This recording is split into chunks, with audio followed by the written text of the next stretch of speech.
Mon nom est Michèle Goyette, je suis directrice des services spécialisés et des services aux jeunes contrevenants au Centre jeunesse de Montréal, Institut universitaire. Moi, c'est René-André Brisebois du Centre d'expertise sur la délinquance des jeunes et les troubles de comportement du Centre jeunesse de Montréal, Institut universitaire également. Les centres jeunesse ont pour mission de protéger les enfants, s'assurer que leur développement, leur sécurité n'est pas compromise. Sinon, on veut s'assurer de protéger la société parce qu'il y a des jeunes qui commettent des délits et on veut justement éviter que ces jeunes-là puissent continuer à commettre des délits graves. Sinon, la mission de réadaptation, c'est ce qui fait la spécificité du centre jeunesse, c'est de justement s'intéresser à l'aspect clinique. Donc, de s'assurer que les jeunes puissent modifier leur comportement, bien vivre en société, si on veut. Un centre jeunesse, c'est vraiment pas une prison pour adolescents. Tout d'abord, au centre jeunesse, on héberge deux types de clientèle. On héberge une clientèle qui se retrouve chez nous en vertu de la loi sur la protection de la jeunesse, donc des jeunes qui ont des difficultés graves de comportement, et une clientèle qui se retrouve chez nous parce qu'ils ont commis des délits en vertu de la loi sur le système de justice pénale pour adolescents. Alors, la programmation qu'on fait vivre aux deux clientèles est sensiblement la même. Par contre, le niveau d'encadrement va différer en fonction de la gravité de la situation.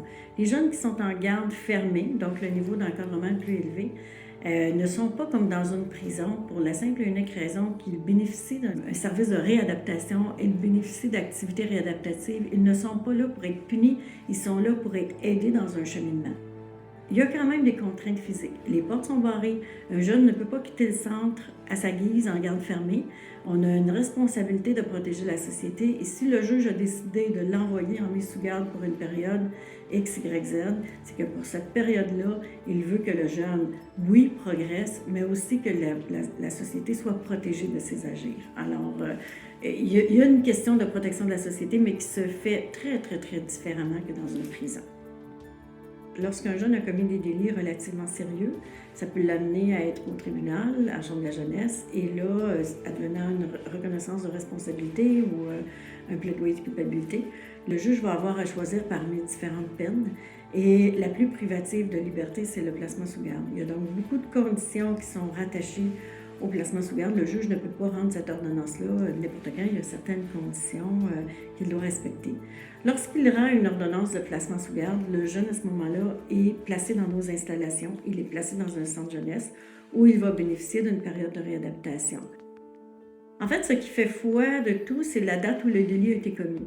Ce qui veut dire que si le jeune a commis son délit à 17 ans, les procédures l'amènent jusqu'à 18 ans, l'ordonnance est rendue à 18 ans et demi, bien, il pourrait rester avec nous jusqu'à 20 ans.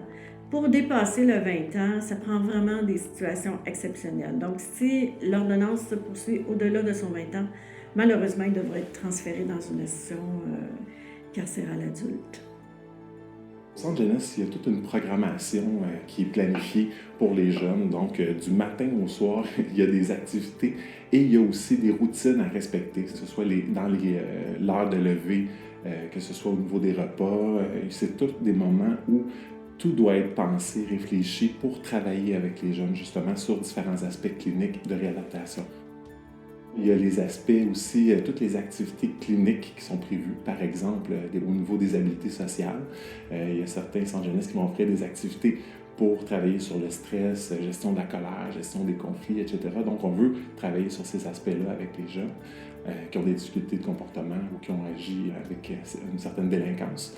Sinon, il y a toutes les activités aussi sportives, récréatives, les activités artistiques, donc culturelles. Ça aussi, c'est un volet qui est toujours important aussi au niveau des jeunes.